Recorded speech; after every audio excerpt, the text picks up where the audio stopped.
बोलिए श्री प्राणनाथ प्यारे की जय।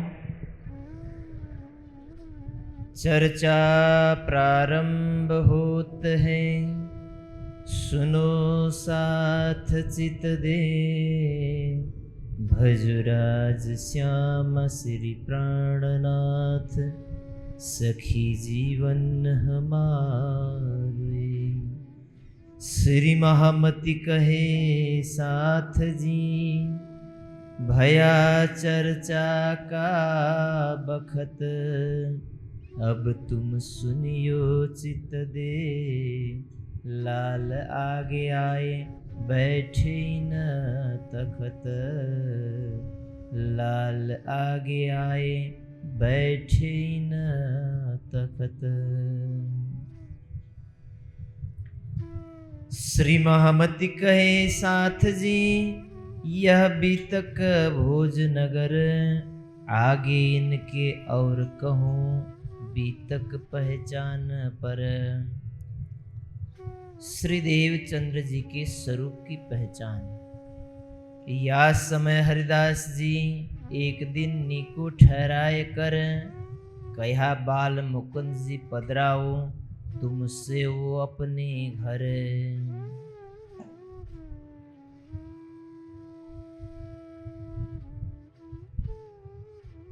गत प्रसंग में देवचंद्र जी ने हरिदास जी के यहां रह करके उन्होंने एक गुरु भक्ति प्रस्तुत किया कि किस प्रकार से आध्यात्मिक ज्ञान को प्राप्त करने के लिए अपने गुरुजनों की सेवा की जाती है, या आध्यात्मिक ज्ञान प्राप्त करके वो अपने जीवन में फलदायी हो, उसके लिए कैसा आचरण करना चाहिए, वो एक मिसाल प्रस्तुत किया।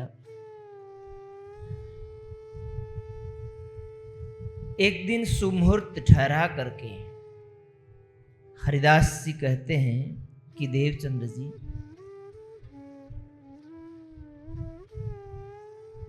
अब तुम अपने घर में बाल मुकुंद जी की सेवा अपने घर में पधरा करके सेवा कर लो, क्योंकि मेरे पास बांके बिहारी जी भी एक विकल्प हैं जिनकी मैं सेवा कर लिया करूंगा, और तुम अपने घर में बाल मुकुंद जी की सेवा करना।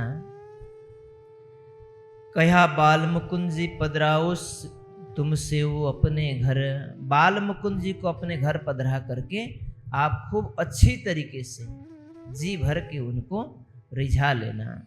ता दिन जो देखे सेवा में, समय प्रातः काल के। स्वरूप तो देखे नहीं, तब लगे तहां ढूंढने। जिस दिन हरिदास जी ने निश्चित किया था कि आज बाल मुकुंद जी की मूर्ति देवचंद्र जी के घर पधराना है, देवचंद्र जी सारी कुछ तैयारियां करके अपने घर ले जाने के लिए सवेरे सवेरे आते हैं। लेकिन सवेरे के समय में जैसे ही उठापन के लिए हरिदास जी मंदिर में जाते हैं, मंदिर को खोलते हैं, तो स्वरूप तो तहां देखे नहीं। जहां बाल मुकुंद जी की मूर्ति पधराई होती थी वहां दिखाई नहीं पड़ती। अब खोजने लगते हैं, सोचते हैं कि आखिर क्या गलती हो गई जिसके कारण बाल मुकुंद जी रूठ गए और हमें दर्शन नहीं दे रहे। घर वालों से पूछते हैं, जो भी मंदिर में आता है पूछते हैं कि यह मंदिर में किसी को आते तो नहीं देखा। तो कहते हैं कि ताला लगा करके चाबी तो आप अपने पास रख लेते हैं, मंदिर में अंदर प्रवेश करने की किसी की हिम्मत नहीं होती, तो फिर भगवान जी को यहां से कौन ले जा सकता है। बड़े असमंजस में पड़ते हैं। हरिदास जी विस्मय भय सेवा बिहारी जी की कर। अब बाल भोग लगाना है, राज भोग लगाना है, तो बांके बिहारी जी उनको बाल भोग भी लगाए, दोपहर का भोग भी लगा लेते हैं। परंतु खोजने का क्रम जारी रहा कि आखिर बाल मुकुंद जी गए तो कहां गए। इसी क्रम में देवचंद्र जी अपने घर से आ जाते हैं, पूछते हैं कि गुरुदेव आप इतने दलगीर क्यों दिखाई देते हैं।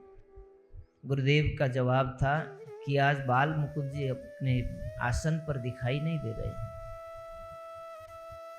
देवचंद्र जी कहते कि निश्चित रूप से मेरे से कोई गलती हुई, इसीलिए मेरे यहाँ जाना नहीं चाहते, इसीलिए अंतर्धान हो गए। हरिदास जी सोचते हैं कि नहीं देवचंद्र जी ऐसा नहीं है, वो तो मेरे घर में मेरे मंदिर में आसन पर विराजे हैं, हो सकता है कोई हमसे ही चूक हो गई जिसके कारण रूठ गए हैं और अदृश्य हो गए हैं, तुम दलगीर मत हो। देवचंद्र जी हरिदास को मना रहे हैं, हरिदास जी देवचंद्र जी को मना रहे हैं। कोई एक दूसरे को दोष आरोपित नहीं करता, कहते हैं कि नहीं कुछ न कुछ खामियां अपने अंदर ही हैं। इस प्रकार से अपने अंदर की कमियों को देखने लगते हैं। देवचंद्र जी कहते हैं कि आपने तो मुझे दे चुके थे, वस्त आई थी मेरे पास, इसीलिए कोई न कोई चूक मेरे में है, मेरे अंदर कोई सेवा की अयोग्यता होने के कारण वो मेरे घर शायद जाना नहीं चाहते, इसीलिए अंतर्धान हो गए। इधर हरिदास जी सब बाल गोपाल को भोजन पानी का संयोग कर देते हैं, लेकिन स्वयं भोजन नहीं करते। उस दिन पूरी एकादशी होती है, निश्चित करके बैठ जाते हैं कि भगवान जी जब तक आप हमें दर्शन नहीं दोगे, आप मिलोगे नहीं, तब तक हम भोजन नहीं करेंगे। प्रसाद न लियो घर में भयो व्यतीत दिन, पूरा दिन व्यतीत हो गया। यहाँ हरिदास जी बैठे रहे, दुख पाया अति मन में बहुत भारीपन है, एक प्रकार का बोझ लेकर के बैठे हैं कि आखिर इतने सालों से मैं सेवा करता आ रहा हूं, लेकिन आज ऐसा क्या हो गया जिसके कारण आज हमारे मंदिर से भगवान जी कहीं हमसे लोप हो गए। यूं करते मध्यरात भई व्यतीत जब, हरिदास जी बैठे होते कछु आंख मीची तब। इस प्रकार से सारा दिन बीत गया और रात्रि के समय भी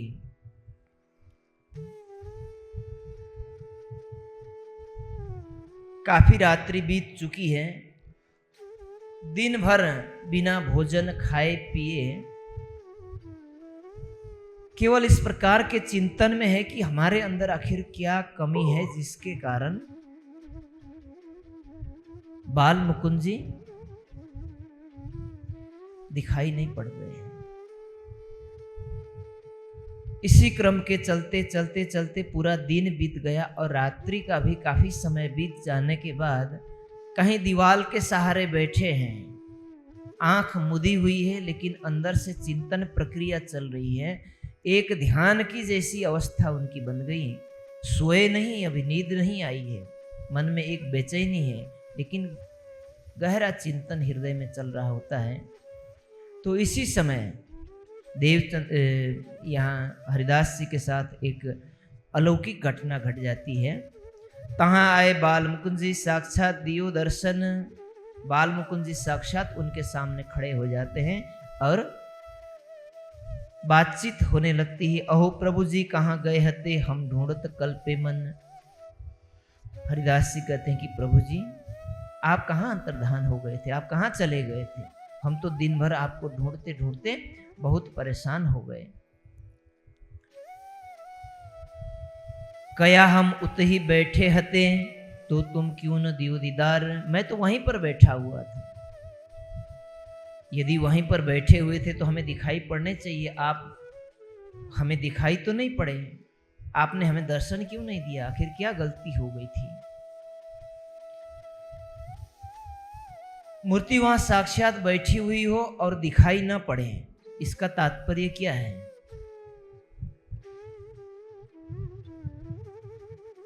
कुछ योग साधना करने वाले लोग जब सिद्धि को प्राप्त कर जाते हैं तो यदि वो चाहें तो उस व्यक्ति के सामने प्रकट हो सकते हैं, अन्यथा हर किसी के सामने अपने स्वरूप पर पर्दा कर सकते हैं। ऐसी कुछ साधनाएं हैं जब एक इंसान साधना के द्वारा ऐसा कर सकता है तो ये बाल मुकुंद जी साक्षात योग माया के ब्रह्मांड में अखंड है, तो उनके लिए कोई बड़ी बात नहीं थी। लेकिन देवचंद्र जी को एक विशेष, हरिदास जी को एक विशेष सूचना देनी थी, इसीलिए उन्होंने कहीं इस बात को हल्के में न ले जाएं,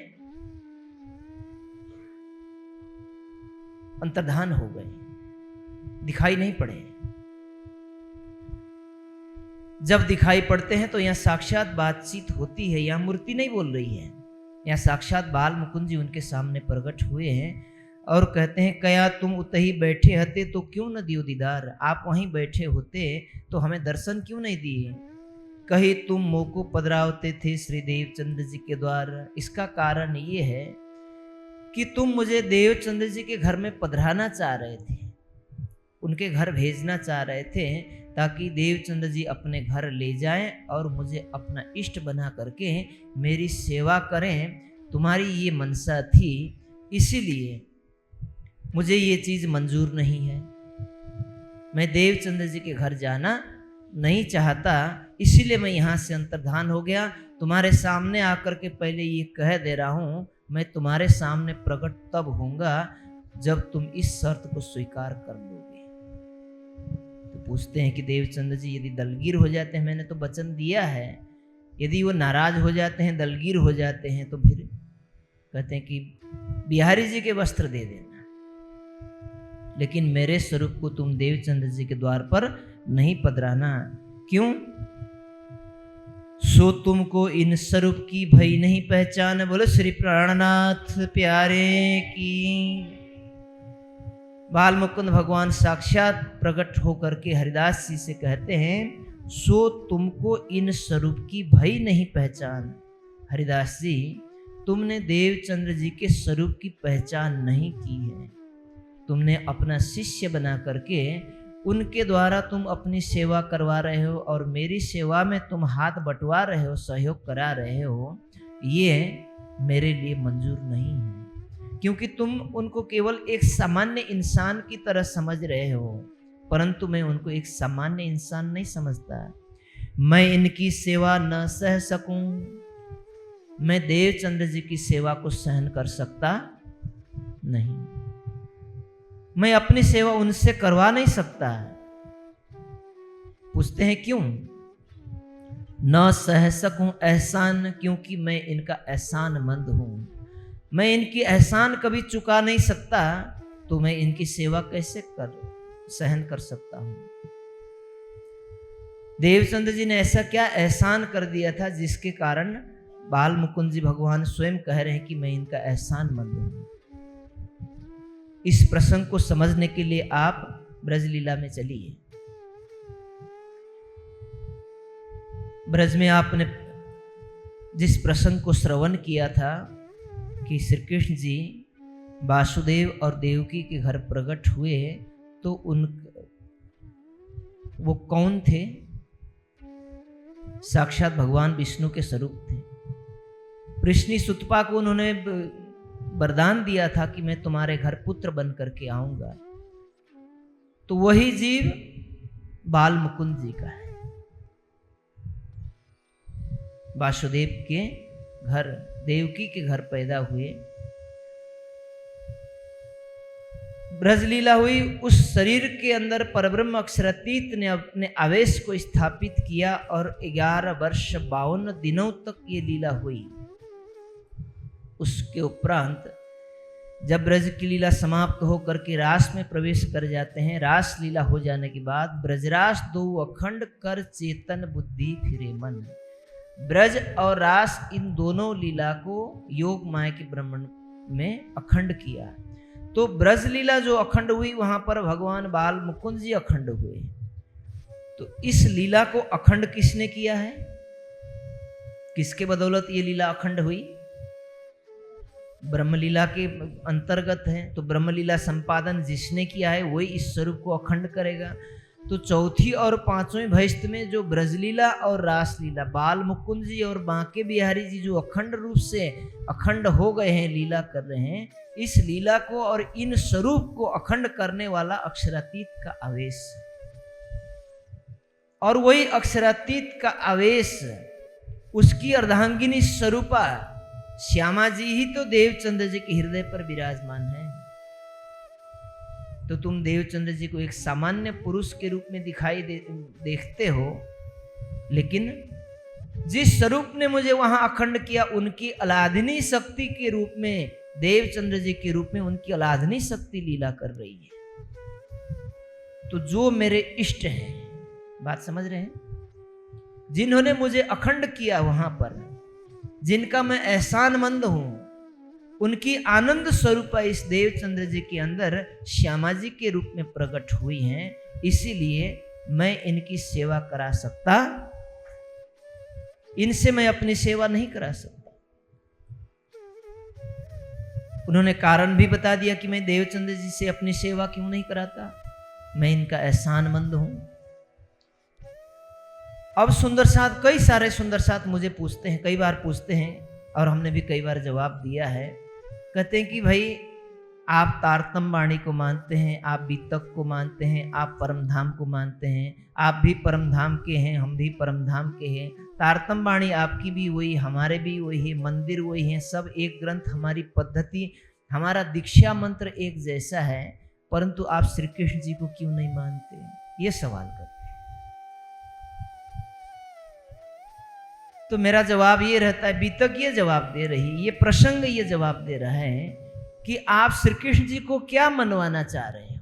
हम तो श्री कृष्ण जी को श्री कृष्ण जी मानते हैं, ब्रज में मानते हैं, रास में मानते हैं, वो चौथी और पांचवें भैस्त में अखंड रूप से हैं। ब्रजरास में आकर के राज जी ने लीला किया, हमने उनको धाम धनी मान करके भरपूर रिझाया, नहीं रिझाया ना, और वो लीला ब्रजरास में अखंड हो गई। और वही स्वरूप फिर जागनी के ब्रह्मांड में उन्हीं आत्माओं को लेकर के आया जो आत्माएं ब्रज में गोपियों के रूप में थी।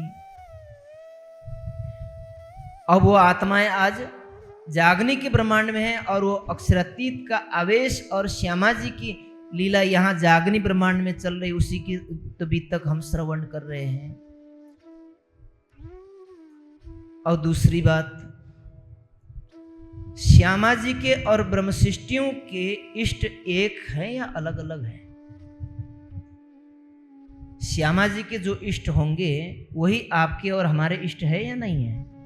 जब देवचंद्र जी के इष्ट के रूप में बाल मुकुंद जी ने कहा कि मैं इनका इष्ट बन नहीं सकता, ये इनका तो मैं एहसानमंद हूं, इन्होंने मुझे अखंड किया, ये मेरे इष्ट हैं, तो फिर आपके और हमारे बीच में से भी तो भाग जाएंगे। जैसे यहाँ अंतर्ध्यान हो गए, वैसे ब्रह्म सृष्टियों के बीच में से भी अंतर्ध्यान हो जाएंगे, क्योंकि जो संबंध श्यामा जी के साथ है राज जी का ब्रह्म सृष्टियों के साथ, उससे कोई और संबंध है नहीं है।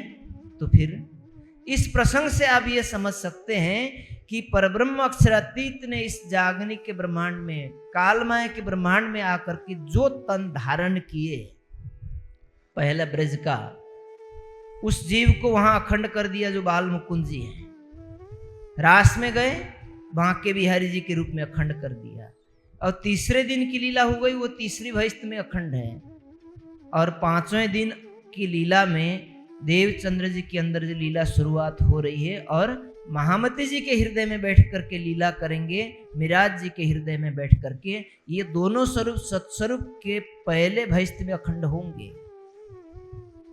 आगे हुई न होसी कबहू, धनिये हमें ऐसी शोभा दई, सब पूजे प्रतिबिंब हमारे, सो भी अखंड में ऐसी। सत्स्वरूप के पहली भैस्त में ये दोनों स्वरूप चौथे और पांचवें दिन लीला करने वाले देवापी और मरु का जीव, ये सत्स्वरूप के पहले भैस्त में अखंड होगा। परमधाम में ये पांचों स्वरूप नहीं है, परमधाम में तो नूरी स्वरूप है, जिसका वर्णन किया श्री राज श्री ठाकुरान जी प्रथम भोग में विराजमान भय। वहां नूरी स्वरूप है, अखंड अविनाशी स्वरूप है। वो स्वरूप न ब्रज में आ सकता, न रास में आ सकता, न तीसरी दिन की लीला में अरब में आ सकता है, न चौथे दिन की लीला में नौतनपुरी में प्रकट हुआ, न पांचवें दिन की लीला में प्रकट हुआ। उसका आवेश इन तनों में बैठ करके लीला किया, और उन तनों में बैठ करके उन जीवों के ऊपर जो लीला किया, वो जीव इन वैष्णव में अखंड हुए। तो ये परम धाम नहीं जा सकते। अब आप कहोगे कि भाई ये पांचों स्वरूप को आप राज्य मान लो। जिस समय इनके अंदर आकर के राज्य विराजमान हो गए, हमने राज्य मान लिया। चौथे दिन में देवचंद्र जी के हृदय में बैठेंगे सदगुरु धनी श्री देवचंद्र जी। पांचवें दिन के लीला में अब मिराज जी के हृदय में बैठ करके पूरी ब्रह्मवाणी का अवतरण हुआ, पन्ना जी तक पहुंचे। अब फिर कहोगे कि छठे दिन में तो महामती जी की लीला समाप्त हो गई, फिर आप प्राणनाथ जी को अक्षरातीत क्यों कह रहे हो? ये सवाल करेंगे, कई सुंदर साथ के मन में आएगा। छठे दिन की लीला भले महामती जी की लीला समाप्त होने के बाद में भी गुम्मट जी में महामती जी के हृदय में अक्षरातीत आवेश रूप में विराजमान होकर के जागनी लीला का पूर्ण नेतृत्व कर रहे हैं। और जब तक जागनी का ब्रह्मांड रहेगा, ये उन्हीं का नेतृत्व रहेगा, भले कोई भी जागनी कार्य को करें। इसलिए जागनी का ब्रह्मांड जब तक रहेगा, तब तक जागनी के ब्रह्मांड के पांचवें दिन में हमने जिसको अक्षरातीत के रूप में परिचित किया है, वही हमारे अक्षरातीत धाम धनी के रूप में है, क्योंकि हमारा हाथ आज के दिन में उस स्वरूप ने पकड़ा है। और मूल मिलावे तक वही स्वरूप 12,000 ब्रह्म सृष्टियों को, 24,000 ईश्वरी सृष्टियों को बैठा करके मूल मिलावे तक वापस पहुंचाने वाला स्वरूप यही है। इसीलिए धाम धनी ने हमारा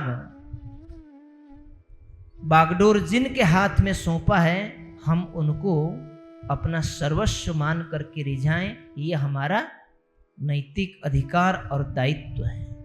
इस प्रश्न को सुंदर साथ अच्छी तरीके से समझें, और इस सवाल का जवाब आप इस प्रकार से इस प्रसंग के द्वारा प्राप्त कर सकते हैं।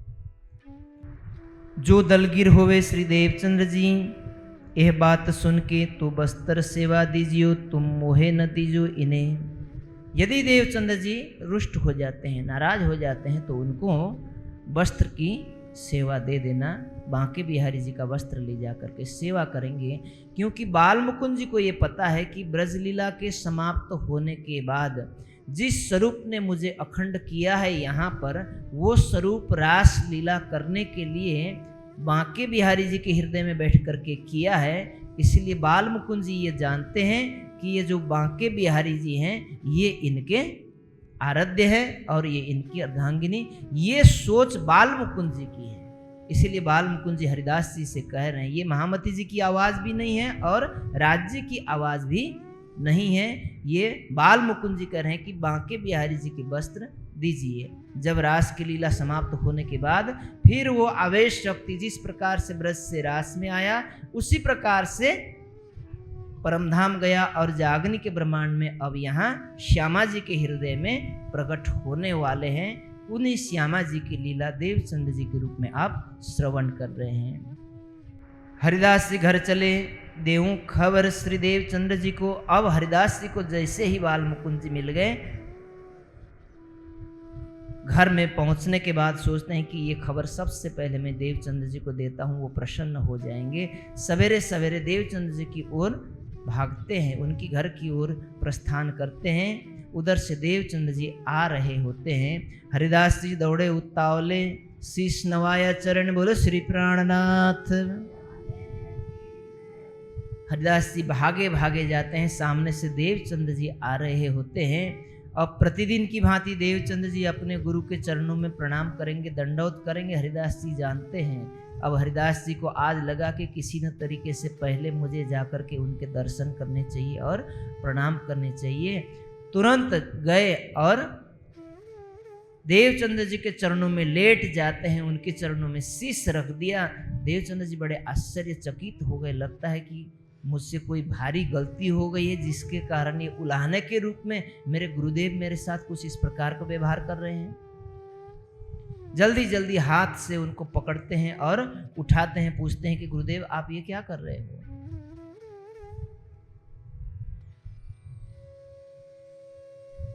कहीं तुम्हारे स्वरूप की भई नहीं पहचान नहीं हम। देवचंद जी, कोई आश्चर्य मानने की जरूरत नहीं है। बाल मुकुंद जी भगवान मिल गए हैं और उन्होंने तुम्हारे स्वरूप की मुझे पहचान कराई और उन्होंने ये कहा कि तुम देवचंद जी को जानते नहीं, तुम उन्हें उनके स्वरूप की तुम्हें पहचान नहीं है। आज दिन तक मैंने बाल मुकुंद और बांके बिहारी जी की सेवा करी, न जाने कितने समय हो गए, लेकिन इस प्रकार से साक्षात कभी उनके दर्शन नहीं हुए थे। लेकिन देवचंद जी, आज तुम्हारे कारण साक्षात बाल मुकुंद जी यहाँ प्रकट हुए और उनसे मेरी बातचीत हुई, मुझे उनके दर्शन का सौभाग्य प्राप्त हुआ। और उन्होंने ये कही है कि मेरा अंतर्ध्यान होने का कारण यही था कि मैं देवचंद जी के घर जाना नहीं चाहता, क्योंकि मैं उनका बड़ा एहसानमंद हूं। इसीलिए आपको बांके बिहारी जी के वस्त्र देने के लिए उन्होंने आदेश किया है। देवचंद जी पूछते हैं कि अच्छा भगवान जी मिल गए हैं? कहते हैं कि सारी बात तभी तो हुई। दोनों जने प्रसन्न होकर के वापस हरिदास जी के मंदिर में आते हैं और घर आकर के, क्योंकि कल पूरा दिन प्रसाद नहीं लिया, भोजन नहीं लिया, हरिदास जी ने नहीं लिया तो देवचंद जी ने भी नहीं लिया। अब घर में जाते हैं, दर्शन करते हैं, उसके बाद भोजन प्रसाद इत्यादि ग्रहण करते हैं। जामा बांके बिहारी जी का दिया सेवने को, अब देवचंद जी को बांके बिहारी जी का जामा यानी बागा वस्त्र सेवन करने के लिए देते हैं। बहुत श्रद्धा के साथ अपने सिर पर चढ़ा करके घर ले आते हैं और उनकी सेवा घर में पधराते हैं और प्रतिदिन सेवा करते हैं। लगे सेवा करने तिनकी, आप अपने अंगसों चौका पानी रसोई, देह पछाड़े इनमो। अब देवचंद जी एक पुरुष के रूप में हैं, परंतु पानी भरने भी स्वयं चले जाते हैं, चूल्हा चौका भी स्वयं करते हैं। चूल्हा चौका करना तो समझते हैं, सब गांव के लोग हैं। शहर के लोगों को भले कम समझ में आता है कि चूल्हा चौका क्या होता है, लेकिन गांव में तो सब चूल्हा चौका इत्यादि करते ही हैं। देवचंद जी अपने हाथ से सारी सेवा कर लेते हैं, पानी भरने के लिए भी स्वयं चले जाते हैं, भोजन स्वयं बना लेते हैं। सेवा में चितवन रहे मोको एवस्त करनी है आज। और जब सेवा में चले जाते हैं तो शरीर से सेवा कर रहे होते हैं, और जिस सेवा को करते हैं, सेवा में जिन शब्दों का उच्चारण किया जाता है, बोला जाता है, उसके साथ साथ उनकी चितवन चलती है। जैसे सुंदर साथ घर में सेवा करते हैं, सभी लोग सेवा करते हैं, सवेरे उठ करके आओजी वाला बोलते हैं, तो उस समय सबका ध्यान चित्त वृत्ति कहाँ रहनी चाहिए? जब आओजी वाला बोलेंगे तो उस समय हमारी चित्त वृत्ति कहाँ होनी चाहिए? पांचवें भूम के रंगपर वाली मंदिर में कि हम राज जी का आह्वान कर रहे हैं। उसके बाद तीजी भूम की पटसाल बोलते हैं तो कहाँ का ध्यान लगना चाहिए? तीसरे भूम के पटसाल में ध्यान लगना चाहिए। उसी प्रकार से साथ साथ में जहां जिस प्रकार की वाणी उच्चारण की जाती है, उसी के साथ उनका चितवन चलता है, ध्यान चलता है। संध्या आरती करते हैं तो मन तुम चलियो निज दरबार, पांच तत्व वैकुंठ शून्य से शून्य निराकार से पार। लेकिन हमारा ध्यान उन शब्दों के साथ कहाँ चलता है? तो ये केवल एक कर्मकांड बन करके रह जाता है। लेकिन आप उसके साथ चलते हैं, आप बाहर की आंखों को बंद करके अंदर की आंखों से उन चीजों को देखने लगते हैं, तो आप यदि सेवा भी कर रहे हैं तो आपकी चितवनी साथ साथ हो रही है। हाँ, बशर्त इतना है कि चितवनी के समय में उसकी गहराई में पहुंचने के लिए शरीर का स्थिर होना अनिवार्य है।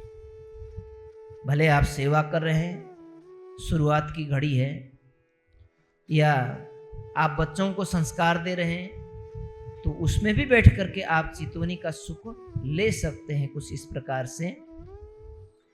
और रसोई करे विवेक सो करे नीके करे नीके कर, आकार को प्रवाह ज्यों पालत है यूं कर।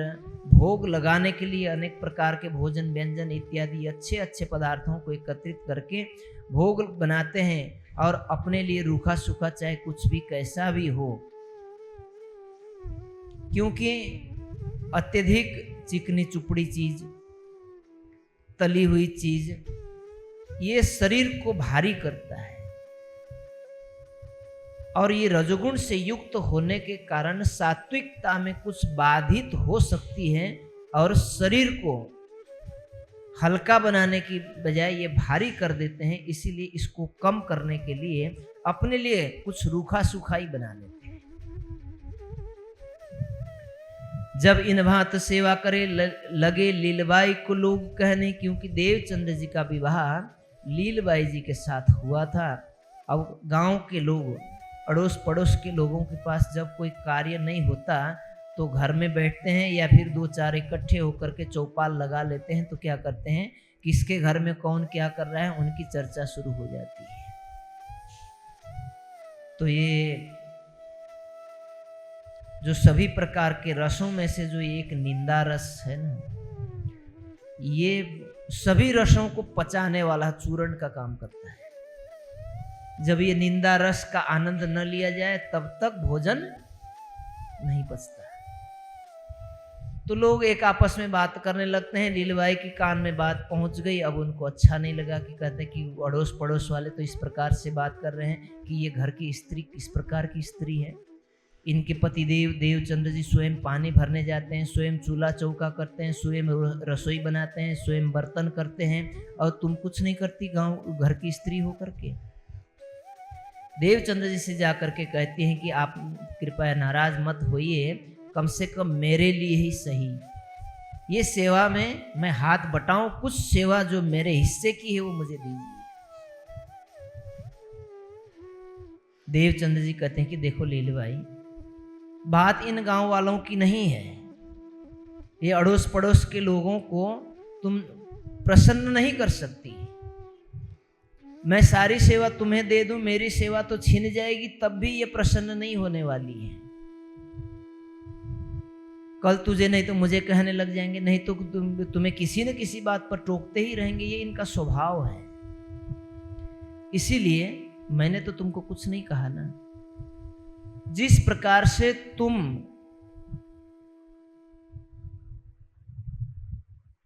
इस परिवार में समर्पित होकर के रहती हो, उसी प्रकार से मैं भी अपने आप को मेरे इष्ट के चरणों में समर्पित करके अपने समर्पण भाव को प्रस्तुत करता हूं। अब मैं पानी भरने के लिए जाता हूं तो ऊपर से अगर एक पंछी भी गुजर जाए तो वो मेरे लिए अशुद्ध है, क्योंकि देवचंद्र जी वैष्णव संप्रदाय के परंपराओं में पले थे और वो संस्कार सबने दिया था, और इसके विधिवत रूप से उनको अभी पता नहीं था, उसका अवलंबन कर रहे हैं। बार बार पानी भरने के लिए जाना होता है। इस प्रकार से सेवा में कोई कमी न रह जाए, इसीलिए मैं बहुत बारीकी से इसको देखता हूं। अगर तुमसे इस प्रकार की सेवा कोई कराए और तुम्हारे दिल में कोई दर्द पैदा हो, अच्छा न लगे, तुम्हें ज्यादा कष्ट का अनुभव हो, तो हमारी सारी सेवा व्यर्थ चली जाएगी। सेवा इसको नहीं कहते। इसीलिए मैं अपनी सेवा से मैं अपनी अंतरात्मा की संतुष्टि चाहता हूं। इसीलिए तुम्हारे हिस्से में जितनी सेवा है वो कर लो, लेकिन मैं अपनी सेवा तुम्हें दे करके मैं अपनी सेवा भावना को भंग करना नहीं चाहता।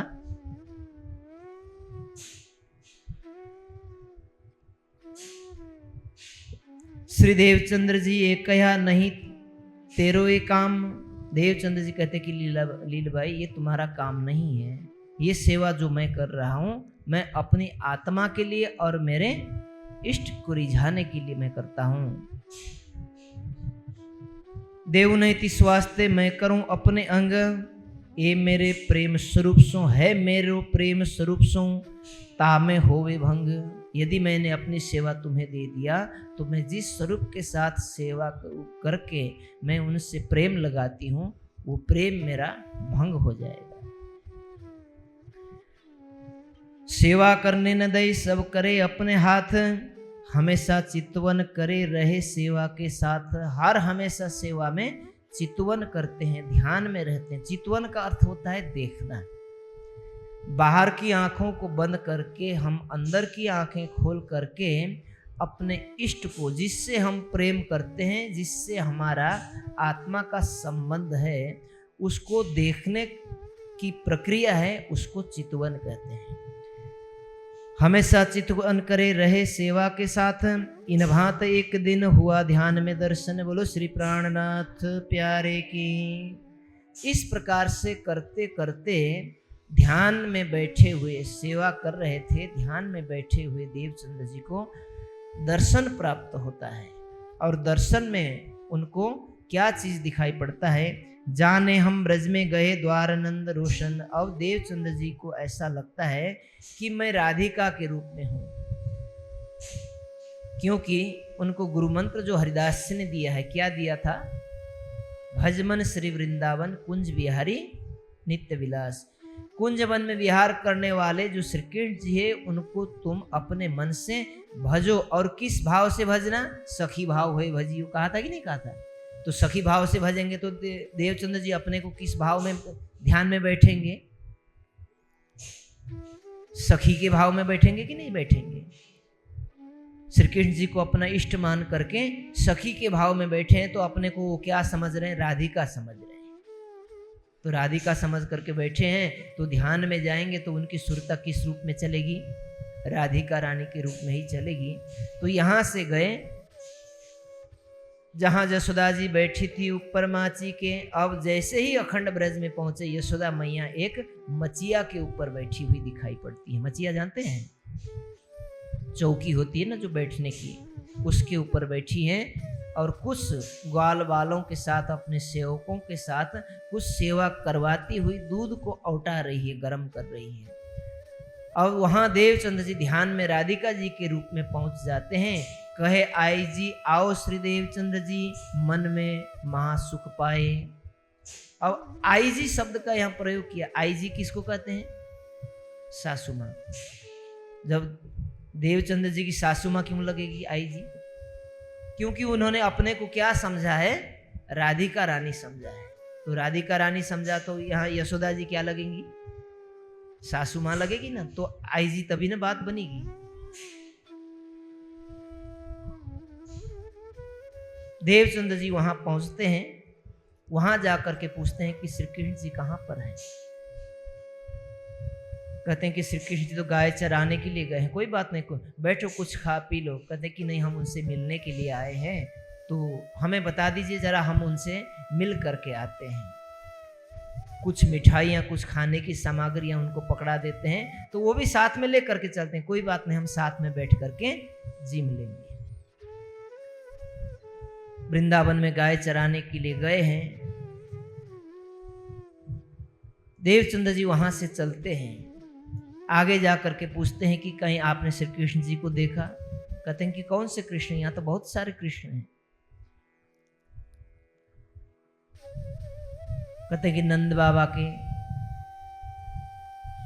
यहाँ तो बहुत सारे नंद हैं, बहुत सारे उपनंद हैं। कौन से नंद? देवचंद्र जी कहते हैं कि यशोदा मैया के बेटे। अच्छा अच्छा, यशोदा मैया के बेटे। इतने में सामने से श्री कृष्ण जी दिखाई पड़ते हुए आते हुए बुला लेते हैं उनको।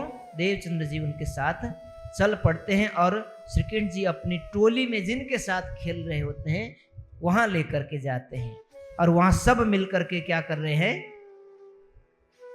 कुछ खाने के लिए भोज्य पदार्थ बना रहे होते हैं। क्या बना रहे? आज घुंगरी बना रहे हैं। घुंगरी मतलब गेहूं को कूट करके दलिया बनाया जाता है, और दलिए को पानी में उबालने के बाद उसको पानी को निचोड़ लिया जाता है या उसको छान लिया जाता है। उसके बाद उसमें दूध और शक्कर मिला करके जो बनाया जाता है उसको कहते हैं घुंगनी, घुंगरी, या अपनी अपनी भाषा में जो भी कहते हैं आप समझ सकते हैं। तो ये बनाया हुआ होता है। देवचंद्र जी जो हाथ में मिठाई लेकर के गए थे वो श्री कृष्ण जी को देते हैं कि चलो ये भी बांट के खा लेते हैं साथ में।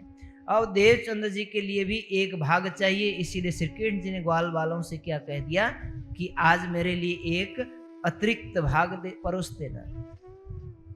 तो उसमें मिठाइयों को भी सबको बांट दिया। उसके बाद देवचंद्र जी के हिस्से का भी मिल गया और सबको मिल गया, और सब मिल करके यहाँ कुछ भोजन करने के लिए तत्पर होते हैं। श्री कृष्ण जी कहते हैं कि जिम लो। जैसे ही जीमने को हुए तो उनका हाथ जमीन से टकराया। बैठे कहाँ हैं? भोजनगर में अपने इष्ट की सेवा कर रहे हैं, भोग लगा रहे हैं और पहुंच गए अखंड ब्रज में। जैसे ही उनका हाथ जमीन से टकराया तो चौंक पड़े, अरे मैं तो यहाँ भोजनगर में बैठा हूं, अपने घर में बैठा हूं और भोग लगा रहा हूं भगवान जी का। इस प्रकार से अब उनके मन में आया कि बाल मुकुंद भगवान हरिदास जी को मिले, बांके बिहारी जी, अब यहाँ फिर एक स्वरूप का और मुझे वहां दर्शन हुआ। उन्होंने कहा था कि भाई ये बाल मुकुंद जी मेरी सेवा नहीं करवाना चाहते हैं, बांके बिहारी जी के वस्त्र दिए हैं, तो ये फिर दो दो स्वरूप कैसे हैं? अब इस विषय में जानने की उनके अंदर और जिज्ञासा पैदा हो गई। हरिदास जी से पूछते हैं तो कहते हैं कि इसके बारे में ये भली भांति, तो इसके बारे में विस्तृत जानकारी आपको, यदि आप यहाँ से नौतनपुरी चले जाएंगे ना, तो नौतनपुरी में एक भट्ट जी रहते हैं, वहाँ वो भट्ट जी बहुत विस्तार पूर्वक आपको भागवत की कथा सुनाएंगे। बहुत दिनों से श्याम जी के मंदिर में वो कथा सुनाते आ रहे हैं। आप वहाँ जा कर के बढ़िया तरीके से इन स्वरूप के बारे में जान सकते हो, आगे की जानकारी ले सकते हो। क्योंकि जो सच्ची भावना से अपनी आत्मा कल्याण के लिए अध्यात्म के मार्ग पर चलता है, तो उनको न धन संपत्ति या किसी अतिरिक्त मान या किसी प्रकार के वैभव की कोई कामना नहीं होती। उनका जीवन एक सच्चा जीवन होता है। वो कभी किसी के साथ झूठ नहीं बोलेंगे, किसी के साथ कपट नहीं करेंगे। आपको जितना आता है उतना बता देंगे। यदि उतना आपको जानकारी यदि नहीं है तो उस विषय पर परामर्श दिया जाता। पहले पहले ऋषियों के पास जब पढ़ने के लिए ब्रह्मचारी जाया करते थे, तो ऋषि अपने पास जो भी उपलब्ध ज्ञान होता था उस विषय पर पढ़ाने के बाद आगे की शिक्षा के लिए वो कह देते थे कि आप फला ऋषि के पास जा सकते हैं। तो ये एक जन कल्याण की भावना से, किसी की आत्मा कल्याण की भावना से और अंदर अपने अंदर की पवित्रता और सच्चाई को प्रकट करना हो, तो अपने पहुंच से परे की बात को अपने अधीन प्रकट करना और किसी को इस विषय पर अन्योल में नहीं डालना चाहिए। इसका उदाहरण देते हुए हरिदास जी ने देवचंद्र जी को अब यहाँ से नौतनपुरी जाने के लिए सलाह देते हैं। और गाँवने लगे इनको दिल में कर विश्वास, दिल में यह उपजी ब्रजलीला की रही आस। अब ब्रजलीला और रासलीला दोनों लीला को समझने की उनके अंदर बड़ी आकांक्षा हुई। श्री महामती कहे साथ जी ये इत के कहे बयान, श्री देवचंद्र जी की स्वरूप की नेक कहो पहचान। अब श्री देवचंद्र जी की स्वरूप की कुछ पहचान आपने सुनी और आगे और आप सुन सकते हैं। यहाँ से आए बीच हलार देश, तहाँ नौतनपुरी मिने बहुत जमा भय खेस।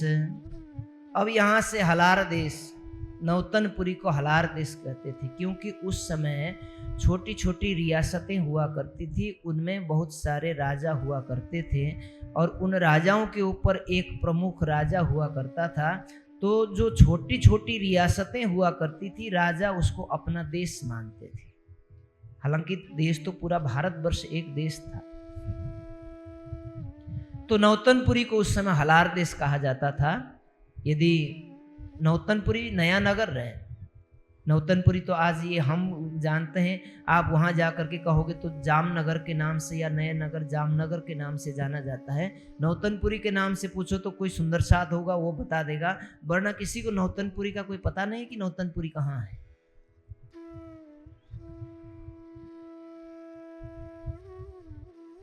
इत माँ बाप आए रहे और देवचंद्र जी के साथ उनके माता पिता भी यहाँ से चल करके हलार देश जाते हैं। वहाँ वल्लभी संप्रदाय का बड़ा दबदबा था, हुआ करता था। बहुत बड़ी संख्या में राधा वल्लभी संप्रदाय के अनुयायी रहा करते थे।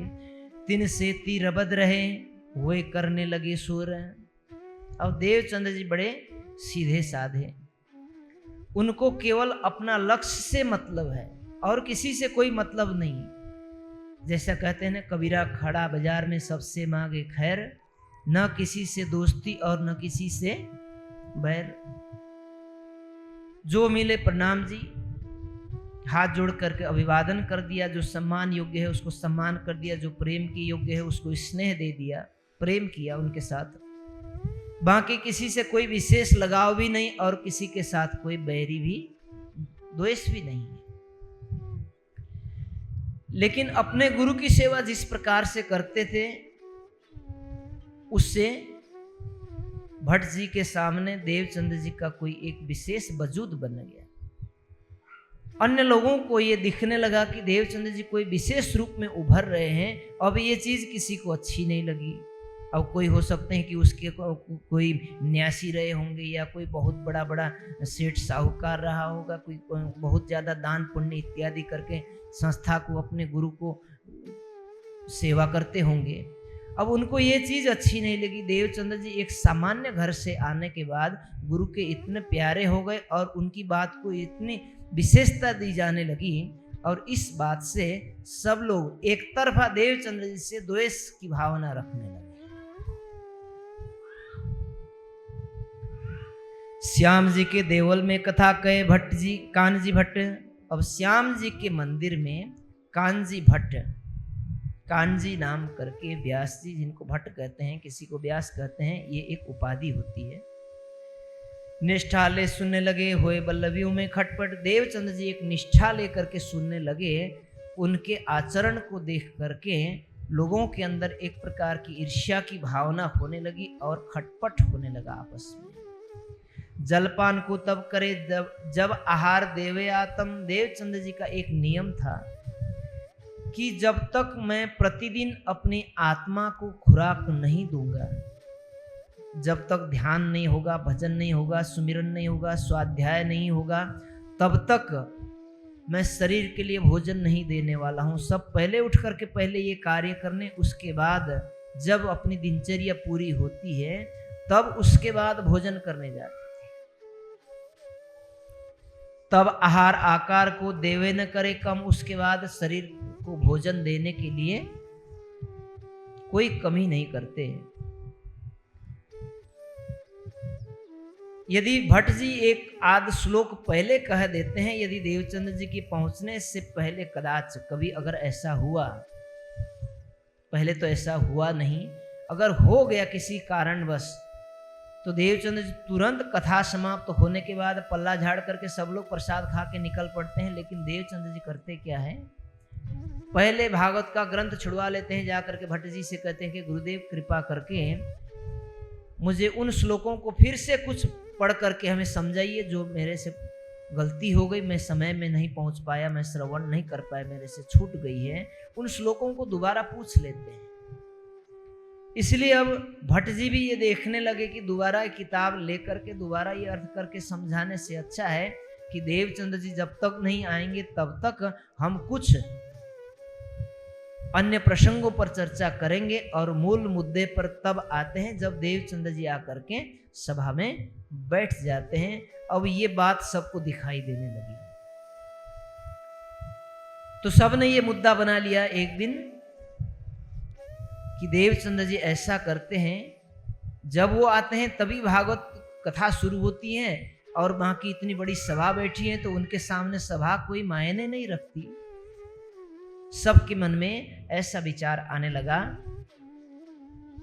रहे श्रोता शहर के चौधरी, बड़े बड़े चौधरी लोग शहर के श्रोता के रूप में आते थे, जो बड़ी मोटी सेवा दिया करते थे, और बड़े साहूकार सुमार्ग बल्लभी मिने हो तो खटपट। हमेशा व्यवहार इस प्रकार से देवचंद जी से व्यवहारिक रूप से बहुत खटपट रहता था। बड़ा मुश्किल काम है, अगर चुप करके बैठे रहो तो कहता कि बड़ा निकम्मा है, कुछ बोलता नहीं, चालता नहीं, गुमसुम रहता है, हाँ जी, बड़ा शुष्क है।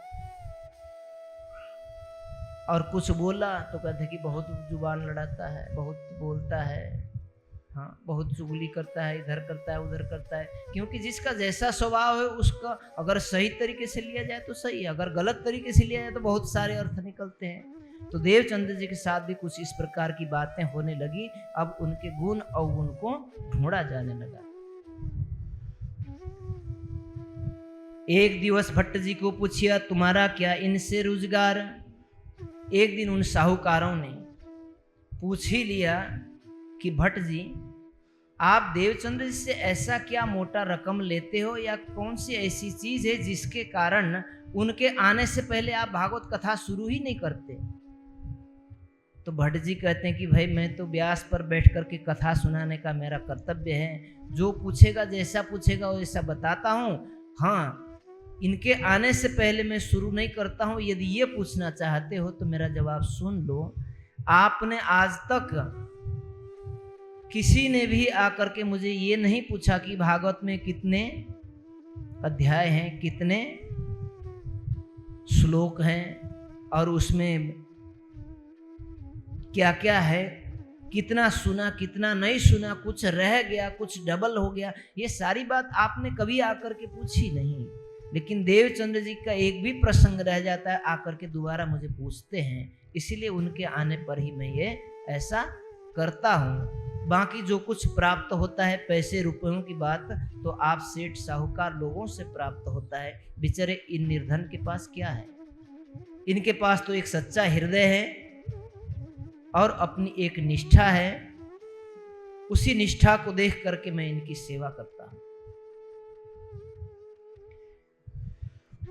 तिस वास्ते इन आय से मैं करता हूं उच्चार, इसीलिए इनके आने के बाद में ही मैं कथा की शुरुआत करता हूं। छिद्र को ढूंढते रहे रहे बाहरी दृष्टि अहंकार। अब जिस प्रकार से भट्ट जी ने जवाब दिया उनको मानना तो पड़ा, लेकिन अंदर से खुन्नस अभी बाकी है। छिद्र ढूंढते हैं, कहीं न कहीं कोई कमी मिल जाए। मार्ग को पावे नहीं रहे रब्द को तैयार, असलियत को समझे बिना हमेशा लड़ने के लिए तत्पर रहते थे। और श्री देवचंद्र जी को प्रण रहे न होए द्वादश को भागत। और देवचंद्र जी का ये प्रण रहता था, द्वादश के दिन भागवत की कथा नहीं होती थी, उस दिन व्यास जी के नाम का भंडारा होता था। और एकादशी को व्रत रखते थे, व्रत होता था, और व्रत के दिन देवचंद्र जी कुछ खा पी लेते थे, व्रत नहीं रखते थे। और द्वादश के दिन जब भंडारा होता था तो उस दिन कथा नहीं होती थी, कथा न होने के कारण वो भोजन नहीं करते थे। एकादशी को कथा होती थी लेकिन भंडारे नहीं होते थे, लेकिन देवचंद्र जी उसका व्रत पालन नहीं करते थे। अब ये सबको पता चल गया, सब ने इसको मुद्दा बना लिया कि कहते देखो भट्ट जी, आपका जो परम शिष्य है वो उल्टी गंगा कैसे बहा रहे हैं। पूरा वैष्णव समाज एकादश को व्रत करता है और द्वादश के दिन भंडारा करता है व्यास जी के नाम का, और आपके शिष्य जो देवचंद्र जी हैं ये इसके विपरीत कार्य करते हैं। क्या आप उनको इसी प्रकार से शिक्षा देते हैं? कोई बात नहीं, देवचंद्र जी को आने दो, मैं पूछ लेता हूं। इतने में देवचंद्र जी पहुंच गए। भट्ट जी पूछते हैं कि देवचंद्र जी, इन महानुभावों का तो ऐसा प्रश्न है कि आप द्वादश के दिन भंडारे में उपस्थित नहीं होते और एकादश का व्रत पालन नहीं करते, क्या ऐसा ही है? तो खुल करके कहते कि हाँ गुरुदेव, जो आपने सुना उचित है, मैं ऐसा ही करता हूं। कोई कारण बताओगे? कहते हैं कि अवश्य। तो आप एकादश को भोजन क्यों नहीं करते? भोजन क्यों करते हैं? व्रत का पालन क्यों नहीं करते? आपने तो भागवत जी खोल करके बताया है, हमें पढ़ाया समझाया है, कथा सुनाई है कि करोड़ों एकादशी का पालन करने से स्वर्ग वैकुंठ की प्राप्ति होती है कदाच किसी को, और कोटि एकादशी करना किसी एक मनुष्य के लिए पूरी उसकी आयु भी कर ले तो कोटि एकादशी तो नहीं होने वाली है। और ये श्रीमद् भागवत में जो 10वें स्कंद में जो ब्रजलीला रासलीला का वर्णन है, परब्रह्म के लीला रस का वर्णन है, उसको सुन करके यदि इंसान भवसागर से पार हो जाता है, जीव भवसागर से पार हो जाता है, आपने भागवत के द्वारा ऐसा कहा है, तो द्वादश के दिन ये भागवत की कथा नहीं होती। भागवत तो मेरी आत्मा का आहार है, इसलिए मेरा नियम ये है कि मैं जब तक आत्मा को आहार मिलता है तो शरीर को आहार देता हूँ, और जब तक आत्मा का आहार नहीं मिलता तब तक शरीर को भी आहार नहीं देता हूँ। द्वादश को भागवत नहीं होती, इसीलिए मैं भंडारे में मुझे बहुत रुचि नहीं है।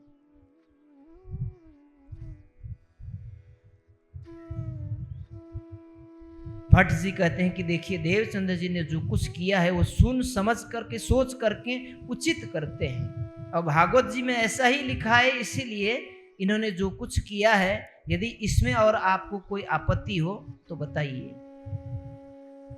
सब लोग मौगे रह गए, कुछ कहते नहीं बना, लेकिन अंदर से एक प्रकार की जो भावना थी वो समाप्त नहीं होती। लेकिन देवचंद्र जी का कोई भी जवाब नहीं दे पाता। इस प्रकार से यहाँ सब लोग शांत हो जाते हैं। यह निंदा लेके करने लगे विचार, अब दाव हमारा आया एक ऐसा धर्म व्यवहार। अब ये अवसर देख करके उन्होंने सुना कि आप देवचंद्र जी को ऐसा उपदेश देते हैं कि देवचंद्र जी इस प्रकार का व्यवहार करते हैं। इसी मौके पर सबने देवचंद्र जी को घेर लिया, लेकिन देवचंद्र जी ने कुछ इस प्रकार का जवाब दे करके सबको शांत किया।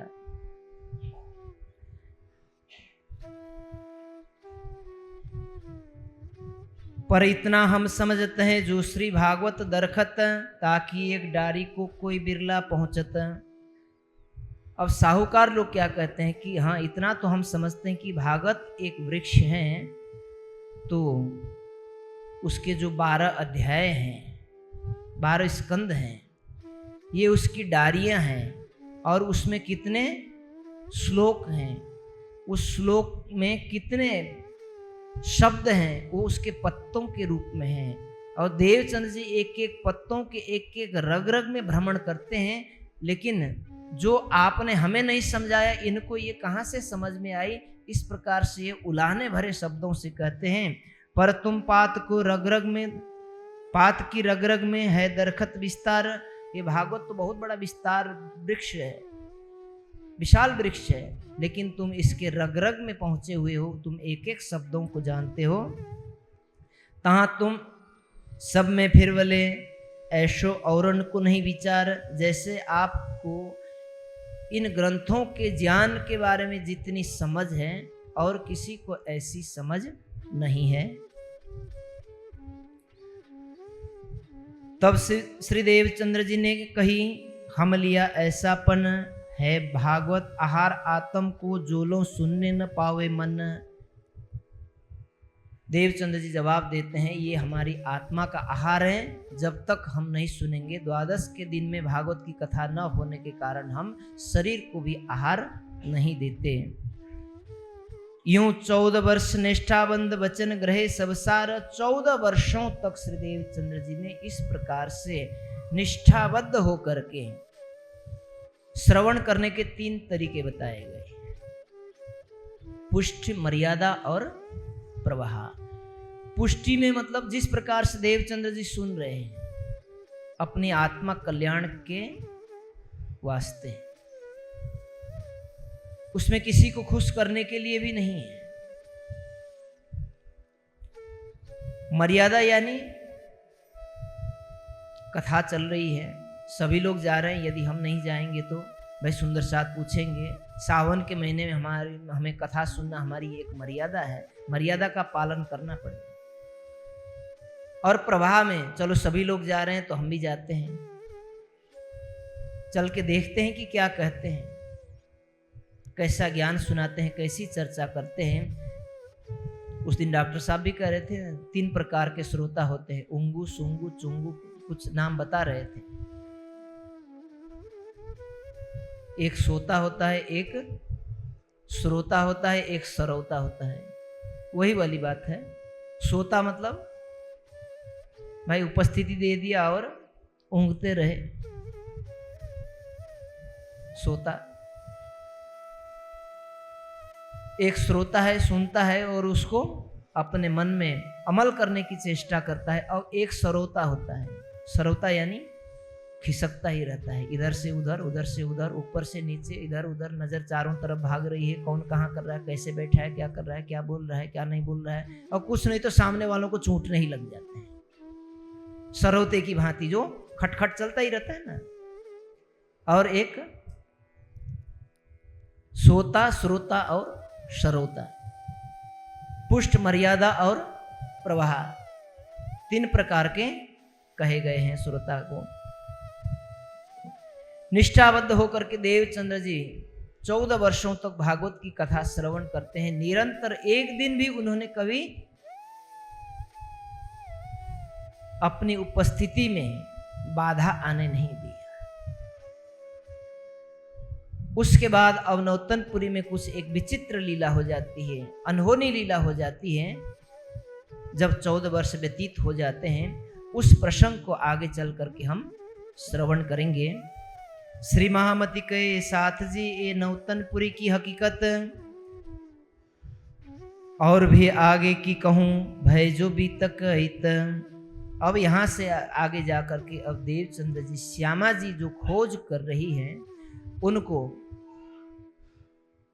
फिर से एक बार अपने प्रियतम अक्षरातीत का धाम धनी का साक्षात्कार करने का अवसर प्राप्त होने जा रहा है। अब कहो श्री देवचंद्र जी की जो बात मूल बुजुर्ग जो सर्वश्रेष्ठ उनके जीवन का जो सर्वोपरि पल था, उन प्रसंग को यहाँ वर्णन करने जा रहे हैं। जो मेहर संयन पर करी शुभानुल हक, धाम धनी ने श्यामा जी को दर्शन तो दिया, लेकिन ये कृपा सब ब्रह्म सृष्टियों के ऊपर है, क्योंकि जो श्यामा जी को प्राप्त हुआ वो आज पूरा निजानंद समाज को, सुंदर साथ को वो सुख आज आपको और हमको प्राप्त हो रहा है और हम सुना रहे हैं, आप सुन रहे हैं। ऐसे हजारों लाखों लोग इसका श्रवण चिंतन मनन कर रहे हैं। 14 वर्ष निष्ठाबंध सुनियो श्री भागवत जब, आवेश लीला भई सब नजरों आया तब।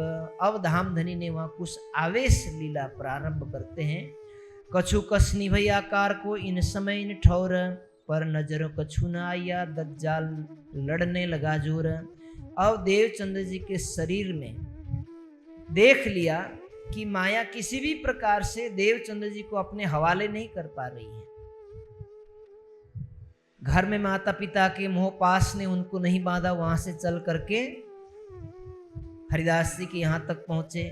माता पिता वहीं पहुंचे, वहां विवाह कर दिया। शायद ये बंध जाए, कहीं विवाह के बंधने के बाद में ये संसार में आ जाए और वो अपना वैराग्य छूट जाए।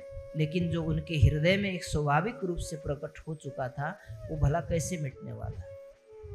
वहां से भी नहीं माने, माता पिता को साथ लेकर के नौतनपुरी आए। और नौतनपुरी आने के बाद में बहुत लोगों ने उनको डिगाने की चेष्टा की, तब भी नहीं हुआ। माया ने अपने सारे हथियारों का प्रयोग किया, छल बल वल अकल अगिन कुटिल कोमल चंचल चतुर चपल, सारे हथियार प्रयोग कर लिए, लेकिन माया का बस नहीं चला। अब अंतिम में माया ने एक ऐसा रूप धारण किया कि देवचंद्र जी के शरीर को अशक्त कर दिया। बीमारी के रूप में माया ऐसे आकर के बैठ गई उनके ऊपर बाधा बन करके, ताकि तुम्हारा शरीर इतना अशक्त हो जाएगा तो तुम अपनी निष्ठा को कैसे पूर्ण कर लोगे, तुम अपनी तपस्या को कैसे फलदायी बनाओगे। अब ज्वर आने लगा, ज्वर आने लगा। आज करते कल परसों करते करते शरीर अत्यधिक क्षीण हो गया। माता पिता वैद्य जी को बुला करके लाते हैं और घर में वैद्य जी को दिखाते हैं, और वैद्य जी ने देखा कहें कि इनको तो सन्निपात ज्वर हुआ है, इनको हवा में निकलने नहीं देना। कुछ दवाई पुड़ियाँ दे दी, कुछ औषधियाँ काढ़ा इत्यादि पिला दिया, और आगे निर्देशन करके कुछ दवाइयाँ औषधियाँ देने के बाद कहते हैं कि इनको हवा में निकलने नहीं देना। माता श्री कहते हैं कि वैद्य जी आज तक तो इन्होंने इस विषय पर हमारी मानी नहीं, ये अभी कथा सुनने के लिए चले जाएंगे। वैद्य जी कहते हैं कि मैं अपनी बदनामी नहीं कराऊंगा, अगर कुछ ऐसा हो गया कि इनके प्राण छूट गए तो मेरी तो बदनामी हो जाएगी। भाई उस फैला वैद्य का उसकी औषधि लेकर के इनके प्राण छूट गए, ये किसी मरीज का उपचार नहीं कर पाए, मैं अपनी औषधि को वापस ले लूंगा। किसी तरीके से मना लिया कि नहीं, हम इनको जाने नहीं देंगे, किसी तरीके से रख करके हम इनकी सुरक्षा कर लेंगे, क्योंकि ये हमारी इकलौती संतान है। वो भी 40 वर्ष के बाद पैदा हुए थे।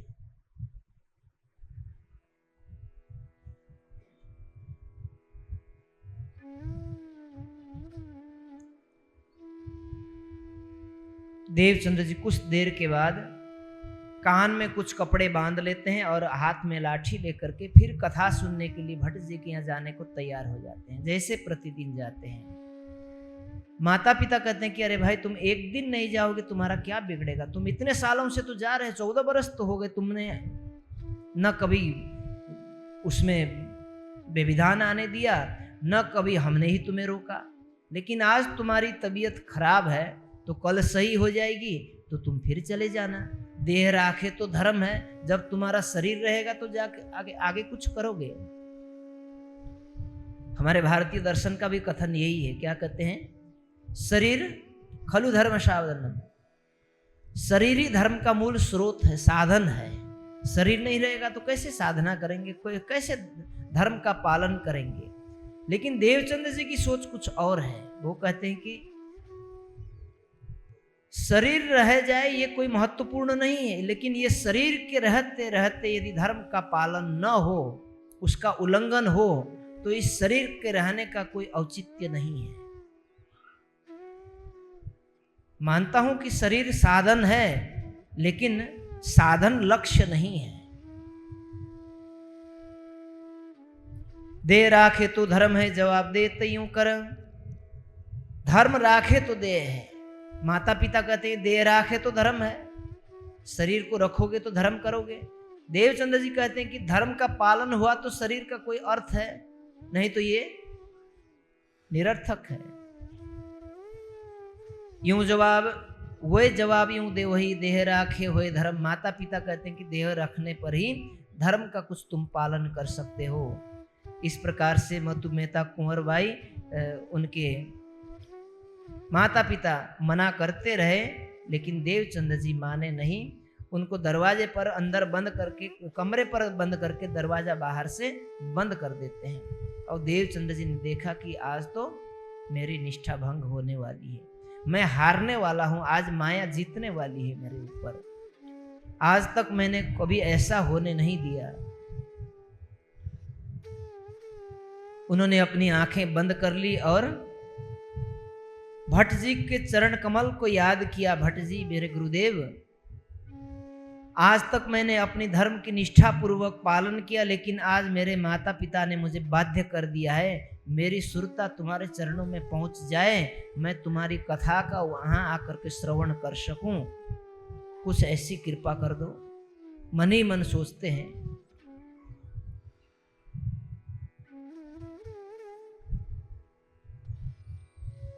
और हुआ भी कुछ ऐसा ही। ऐसा लगा कि देवचंद जी जैसे ही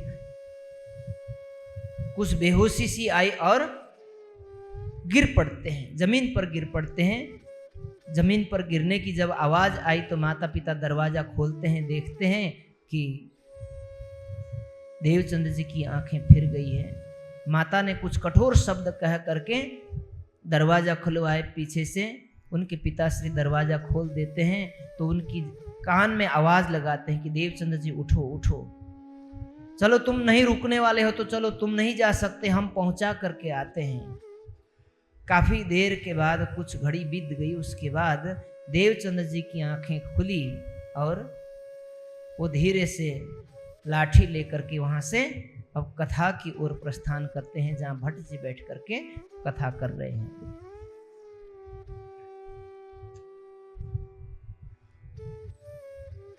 तुम जाओ सुनने भागवत, भट्ट के बुलवा आया। पिताश्री कहते हैं कि देवचंद जी उठो, भट्ट जी ने तुम्हें बुलाने के लिए भेजे हैं। तुमको कोई न रोक ही, चलो पहुंचावे धाए, कहो तो मैं तुम्हें पहुंचा करके छोड़ के आ जाता हूं। जाए श्रवण करो श्री भागवत, कोई न वर्जे तुम, लाठी पकड़ ठाड़े भय, कहो तो पहुंचावे हम। इस प्रकार से अब देवचंद जी वहां से हाथ में लाठी लेकर के श्याम जी के मंदिर में पहुंच जाते हैं। आए बैठे सभा में ने सुनत श्रवण उस्तवार, बैठ करके आगे, सबसे आगे बैठ करके भागवत की कथा बड़ी होशियारी के साथ सुन रहे हैं। जब भागवत सुन के फेर के आए घर, तभी चैन जो पाया ठाड़ा न रहा जोर। माया ने प्रयास तो बहुत किया, लेकिन यहाँ भी माया का हार न हुआ। देवचंद जी यहाँ भी जीत गए। अब दूसरे तीसरे दिन करते करते थोड़ी सी उनकी तबीयत सही होने लगी। धीरे धीरे उन्होंने थोड़ा हल्का फुल्का कुछ मूंग दाल को उबाल करके थोड़ा पानी जैसा बना करके कुछ पथ लेना शुरू किया। धीरे धीरे उनके शरीर में कुछ शक्ति आने लगी।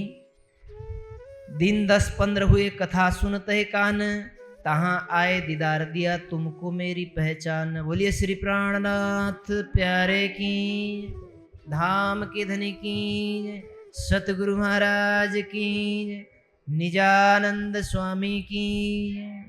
अब 10-15 दिन व्यतीत हो गए। कथा सुनते सुनते अब एक दिन यहाँ एक अलौकिक लीला घट जाती है। तहां आए दीदार दिया तुमको मेरी पहचान। अब वह साक्षात धाम धनी जो मूल मिलावे में नूरी स्वरूप में विराजमान है, उनका आवेश वही स्वरूप अब श्री देवचंद्र जी के सामने प्रकट हो गए। भागवत की कथा चल रही है, भट्ट जी व्यास पर बैठ करके कथा सुना रहे हैं और तमाम पब्लिक वहां बैठ करके कथा सुन रही है। वहां देवचंद्र जी भी बैठे हैं, लेकिन देवचंद्र जी को अब भट्ट जी की आवाज नहीं आ रही, वो पब्लिक दिखाई नहीं दे रही है। उनके सामने कुछ इस प्रकार का अलौकिक तेज प्रकट हुआ। उस तेज के अंदर एक स्वरूप प्रकट हुआ। वो स्वरूप कैसा था? वह किशोर अति सुंदर स्वरूप खेला जो वृंदावन। किशोर स्वरूप वाला जिस स्वरूप ने रास के अंदर रास की लीला रचाया था। रूप और स्वरूप को जानना बहुत अनिवार्य है। बाल मुकुंद जी एक रूप है, बांके बिहारी एक रूप है, देवचंद्र जी का एक रूप है, मिराज ठाकुर का एक रूप है। उस रूप के अंदर वो अलौकिक शक्ति जो विराजमान होकर के लीला करती है, वो स्वरूप है। देवचंद्र जी के हृदय में कौन बैठा है? वो स्वरूप बैठा है। तुम स्वरूप, तुम में स्वरूप, तुम हो स्वरूप के संग, भेद तुम्हारो को लखे ब्रह्मानंद रस रंग। देवचंद्र जी के अंदर वो स्वरूप विराजमान है। तुमने ब्रह्मानंद रस का परिचय किया है, औरों को करा सकते हो। वह स्वरूप अति सुंदर खेला जो वृंदावन। श्री देवचंद्र जी ने कहा, जैसी गवाही दे मन। उस स्वरूप ने देवचंद्र जी के सामने प्रकट होकर के जैसा जैसा प्रश्न पूछा, उस प्रश्न के उत्तर के रूप में देवचंद्र जी को जैसे अपनी अंतरात्मा में लगा वैसा उत्तर दिया। तो यहाँ कुछ सवाल जवाब होते हैं, उन सवाल जवाबों को आप इन चौपाइयों के माध्यम से श्रवण करें।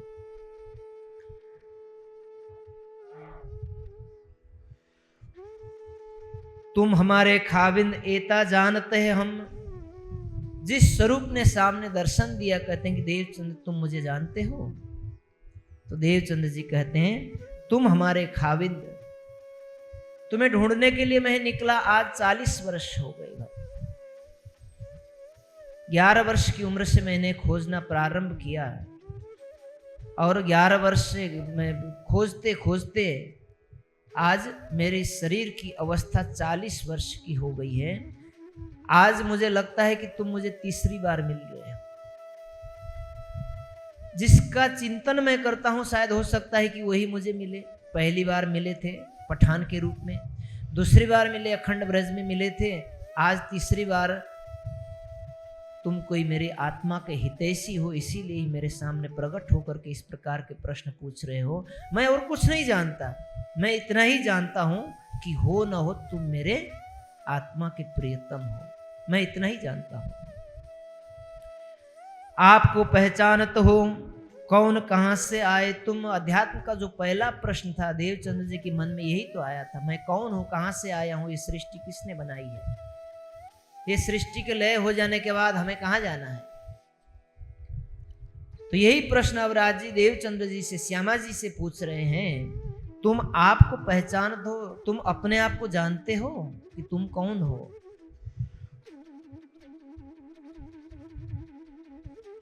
कौन कहां से आए तुम कहां से आए हो। तुम्हारा यह शरीर तो इस संसार का पंचभौतिक शरीर है। इस शरीर के अंदर निवास करने वाली जो तुम्हारी चेतना का मूल कहां है। इतना हम जानते हैं जो धनी हमारे तुम।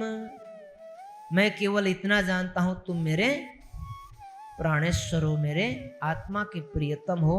कहा तुम एता ही जानत अब बतावे हम, तुम इतना ही केवल जानते हो, आगे कुछ नहीं जानते, तो चलो आगे की बात मैं बताता हूँ। नाम तुम्हारा बाई सुंदर, बोलो श्री प्राणनाथ प्यारे की, निजानंद स्वामी की।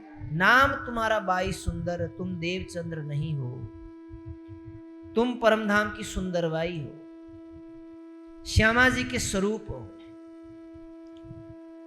अब बतावे हम, अब मैं तुम्हें बताता हूं अपना परिचय, मैं तुम्हें अपना परिचय, तुम्हारा परिचय कराता हूं कि नाम तुम्हारा बाई सुंदर, खेले तुम ब्रजरास में। तुम ब्रज में भी आए थे और रास में भी आए थे। तो ब्रज में आए थे तो तुम राधिका बनी थी, रास में भी गई थी राधिका बनी थी। अंतर क्या था? ब्रज में भी राधिका थी, रास में भी राधिका थी, अंतर क्या था? कोई अंतर था? हाँ या ना तो कर दो, बताओ, कोई अंतर था? बहुत अंतर था। ब्रज में कालमाया का शरीर था और रास में योग माया ने देह धरी ने, श्यामा जी थैया तैयार हुआ। योग माया का नूरी स्वरूप था, अंदर वही शक्ति विद्यमान थी जो ब्रजमंडल में थी, जो रास मंडल में है और आज देवचंद्र जी के हृदय में है। न तुम ब्रज की राधिका हो, न रास की राधिका हो, न आज जिस शरीर को तुमने धारण किया है, जिस जीव ने तपस्या किया था, देवापी का जीव था, न ये देवचंद्र भी नहीं हो। नाम तुम्हारा बाई सुंदर, तुम्हारी आत्मा इस शरीर अंतस्करण से परे है। तुम ब्रजरास में आए थे, मनोरथ पूरे न भय, ये तीसरा हुआ तीन से। अब ब्रज और रास में तुम्हारी इच्छा पूरी नहीं हुई, तो ब्रज में तुम आए थे तो मैं भी आया था। तुम राधिका बनी थी तो मैं कृष्ण कन्हैया बना था। ब्रज में बाल मुकुंद बना था, रास में बांके बिहारी बना था। अब श्यामा जी के मन में आएगा कि नहीं आएगा? मैं ब्रज में आई थी राधिका थी, रास में राधिका थी, आज देवचंद्र, ये तीनों नहीं हुई यदि मैं सुंदरबाई हूं, तो आप भी वहां आए थे। तो आप ब्रज में आए थे तो कृष्ण जी के रूप में आए थे, रास में आए थे कृष्ण जी के रूप में आए थे। अब आज जागने के ब्रह्मांड में इस रूप में आज हमारे सामने प्रकट दिखाई दे रहे हो, तो आपका भी तो कोई परिचय होगा।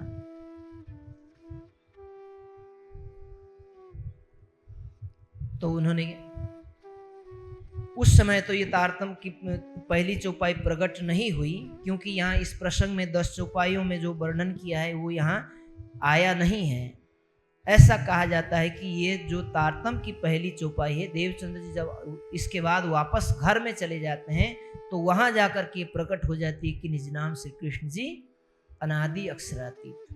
मेरा नाम श्री कृष्ण है पर मैं अनादि अक्षरातीत हूँ। ब्रज में श्री कृष्ण जी के रूप में आया था तो ब्रजरास में मुझे श्री कृष्ण के रूप में जाना जाता रहा, या ब्रज लीला में मुझे श्री कृष्ण जी के रूप में जान पाओगे।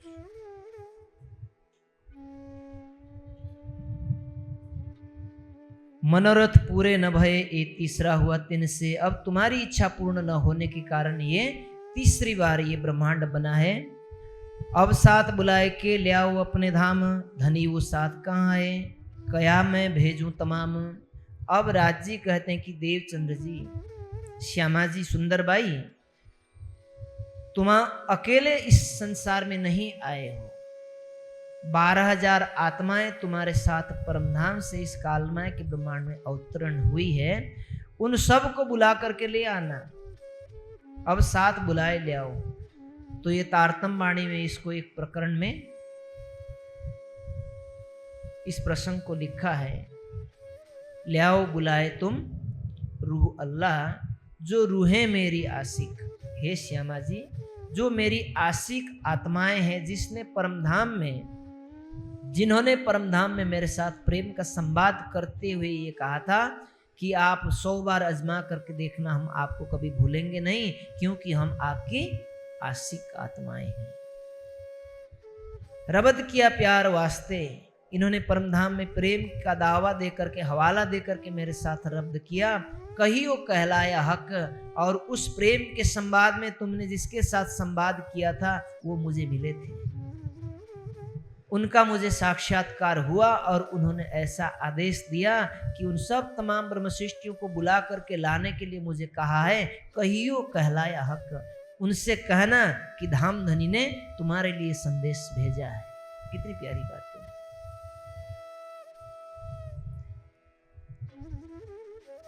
धनी वो साथ कहाँ है? कहते कि धामधनी वो सुंदर साथ कहाँ है? जो आत्मा इस संसार में आई है उसको हम कैसे पहचानेंगे? उनकी वाणी से पहचानेंगे, उनकी शकल सूरत से पहचानेंगे, उनको किसी जाति में होंगे, बिरादरी में होंगे, उनकी कोई अलग प्रकार की शकल सूरत होगी, उनकी क्या पहचान है? उनको हम कैसे बुला करके लाएं? कहते हैं कि श्यामा जी, जिस ज्ञान को मैंने तुम्हें दिया और दे रहा हूं, इसको अब तुम्हें संसार में प्रकट करना है और इसकी ढोल बजाना शुरू करो। उस बजती हुई ढोल की आवाज को सुन करके वो परमधाम की आत्माओं को तुम्हारे पास भेजने का काम मेरा है। मैं भेजूं तमाम। ये भागवत कागवत तुम्हारा, ये भागवत का जो ग्रंथ है ये तुम्हारे लिए संदेश है। तुम्हारे लिए इसमें परमधाम का कुछ संदेश मैंने भेजा है।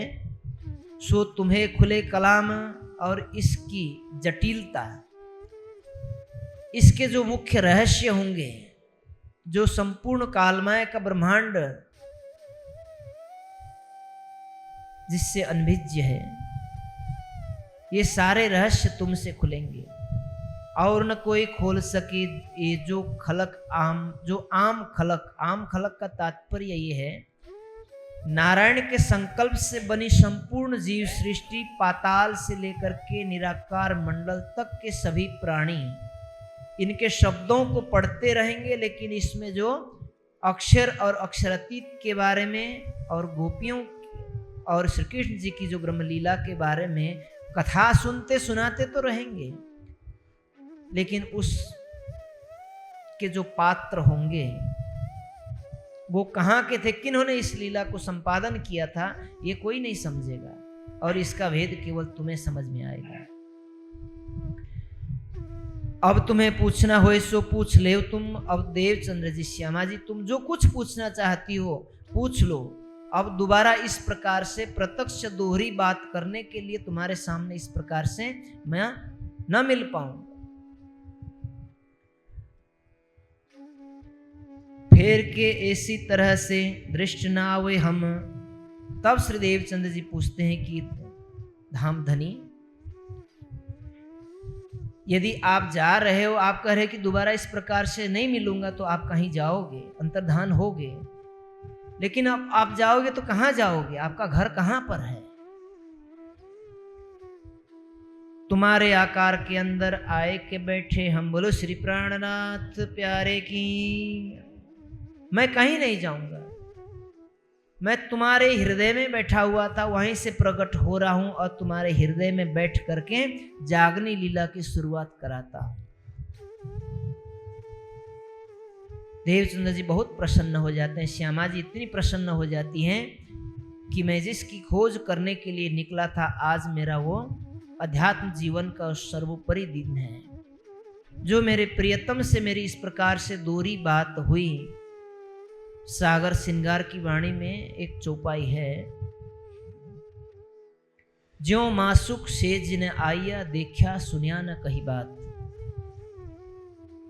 सुख अंग न लियो इन अर्श का ताए निर्फल गई जो रात। इस जागनी के ब्रह्मांड में जिस आत्मा ने अपने हृदय को धाम बना करके प्रियतम को बसाया नहीं और अपने आत्मा की दृष्टि से देखा नहीं, आत्मा के कानों से उनकी प्यार भरी वचनों को सुना नहीं और अपने हृदय में बसा करके अर्श बनाने का यदि सुख नहीं लिया, ताए निर्फल गई जो रात। उसको जागनी ब्रह्मांड में शरीर धारण करना व्यर्थ है।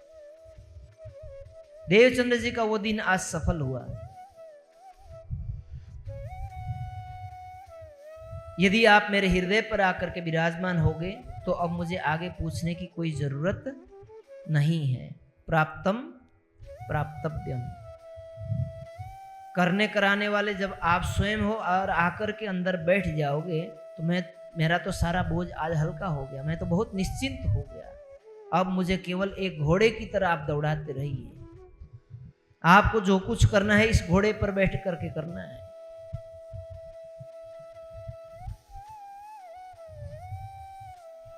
तभी नजर सतबस्त को जाए कि पहुंची धाम। अब श्री देवचंद्र जी की नजर कहां पहुंचने लगी?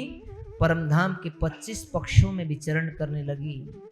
धाम तालाब कुंजवन जोए, माणिक नहरे बन की सोए, पश्चिम चौगान बड़ुबन कहिए, पुखराज जमुना जी लइए, 8 सागर 8 जिमी, ये 25 पक्ष धाम धनी के। उन 25 पक्षों में श्री देवचंद्र जी की नजर अब विचरण करने लगी। अपना मूल घर है, अपनी लीला यहाँ पर है, अपने 25 पक्ष की शोभा कुछ इस प्रकार की है।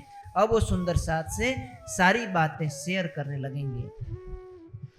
ब्रजराज 2 अखंड सूरत पहुंची तिसठाम, जिस ब्रज लीला को अखंड किया, जहां बाल मुकुंद जी निवास करते थे, जहां से आके हरिदास जी को उन्होंने दर्शन दिए और ये कहा कि इनके कारण से मैं अखंड हुआ हूँ, ये ब्रज की लीला नजर आने लगी। वो बाल मुकुंद जी दिखाई देने लगे, बांके बिहारी जी दिखाई देने लगे, जिनके भोग लगाते लगाते मैं अखंड ब्रज पहुंच गया था। और उससे परे अक्षर है, और उससे परे अक्षरातीत है, जहां पर मेरा मूल निवास है, जहां मेरी परात्म है और जहां मेरा प्राणेश्वर निवास करता है। नूरी स्वरूप में वहां विराजमान है और आवेश स्वरूप में मेरे धाम हृदय पर विराजमान है। इतना अंतर आया उनके जीवन में। श्री भागवत शास्त्र की सब खुल गई नजर। अब देवचंद्र जी को भागवत की सारी बातें खुलने लगी। उठ के आए आसन अपने गृह विश्राम, यह बात मैं किनको कहूं, कौन माने इस ठाम। अब धाम धनी ने क्या कहा है? अपनी परम धाम की आत्माओं को बुला करके ले आइए। अब कहाँ खोजने जाएंगे, मेरी बात को कौन मानेगा, इस विषय पर वो चिंतन कर रहे हैं। एक ठौर कथा मिने भाई गांगजी देत श्रवण। गांगजी भाई नाम के एक व्यक्ति शहर के रहने वाले देवचंद्र जी के साथ ही बैठ करके कथा श्रवण कर रहे होते हैं। देवचंद्र जी को ये सारी चीज जैसे ही पता चल गई, अब उन्होंने गांगजी भाई को सुनाना शुरू किया। धीरे धीरे धीरे धीरे करके किस प्रकार से वो नौतनपुरी आए, किस प्रकार से कथा श्रवण करते करते उनको राज्य मिले, साक्षात्कार हुआ, परम धाम दिखने लगे, अखंड ब्रजरास दिखने लगे। ये सारी बात उनको बताने लगे। गांगजी भाई के अंदर एक उत्साह प्रकट हुआ, उसको जानने का जिज्ञासा प्रकट हुआ। उनकी जिज्ञासा को देख करके देवचंद्र जी ने सोचा कि इसके अंदर कोई परम धाम का अंकुर है, पात्रता है। तो शुरू से लेकर के सारी बात, घर से जिस प्रकार से भोजनगर आए, भोजनगर से नए नगर आए, नए नगर में आकर के जितनी भी बातें हुई, पहला दर्शन हुआ, दूसरा दर्शन हुआ, तीसरी बार आज जिस प्रकार से साक्षात्कार किया, बातचीत हुई, सारी बात गांगजी भाई को बताने लगे। तो इस प्रकार की बातें करते करते गांगजी भाई के बीच में दोनों की आपस में बातचीत होते होते रास्ते में जो माताएं पानी भरने के लिए जाती थी, 3-3 बार 4-4 बार आ चुकी हैं, उन दोनों को खड़े खड़े बात करते देख करके टोक देती हैं। अरे भाइयों, आप लोग बैठ करके बात क्यों नहीं करते? आप कहाँ किस दुनिया में गुम हो गए हो? आपके पाँव नहीं थकते? तो उनको लगा कि गांगजी भाई को अखंड का रस मिल रहा है। जिस ज्ञान को इस दुनिया में आज तक किसी ऋषि मुनि देवी देवता अक्षर की पंचवासना किसी भी महान हस्तियों को प्राप्त नहीं हुआ, सर्वप्रथम देवचंद्र जी को और उसके बाद गांगजी भाई को प्राप्त हो रहा है। तो गांगजी भाई उस ज्ञान को सुनने के बाद में शिव जी ने उमा को सुनाया, तो कालमाया के ब्रह्मांड से परे की बात सुन ना पाई, और वो चीज आज गांगजी भाई को यहाँ प्राप्त हो रहा है। तो गांगजी भाई बैठ करके जैसे खड़े खड़े सुनने लगे तो खड़े के खड़े रह गए, पथरा गए। जैसे ही उनको लगा कि मुझे अखंड की दौलत मिल गई, लगता है कि मैंने पूरे ब्रह्मांड को जीत लिया है। ये देवचंद्र जी कोई एक सामान्य इंसान नहीं है, ये मेरा गुरु नहीं है।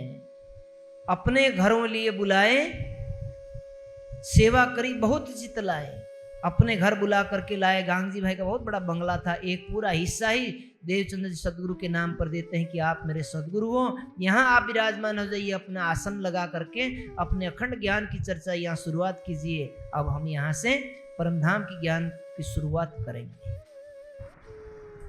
गांगजी भाई ने जो सेवा की है प्रगट वाणी में पढ़ लेना। इस विषय पर जो प्रसंग आता है, कहते हैं कि पहचान के धाम धनी, सदगुरु को धाम धनी का स्वरूप पहचान करके कि मेरा प्रियतम इनके हृदय में विराजमान है, तो वही भाव से उन्होंने सेवा करके अब गांगजी भाई के घर में वहाँ चर्चा, वाणी, प्रवचन इत्यादि होने लगी। परमधाम की आत्माओं का वहाँ आगमन होने लगा। कई प्रकार की आड़िका लीलाएं इत्यादि वहाँ शुरू हो जाती है। इन प्रसंगों को हम कल श्रवण करेंगे कि किस प्रकार से गांगजी भाई के घर में जागनी लीला शुरू हुई। ये प्रसंग हम कल श्रवण करेंगे। आज समय पूरा होता है, सभी मिलकर के चौपाई दोहराएंगे। बोलिए श्री प्राणनाथ प्यारे की। श्री महामति कहे साथ जी, ए अपनी बुनियाद अब तुम्हें आगे कहो, ताको करो याद, ताको करो याद। बोलिए श्री प्राणनाथ प्यारे की। अधिक जानकारी हेतु हमारी वेबसाइट www.spjin.org पर आएं और हमारे YouTube चैनल को सब्सक्राइब करें। धन्यवाद।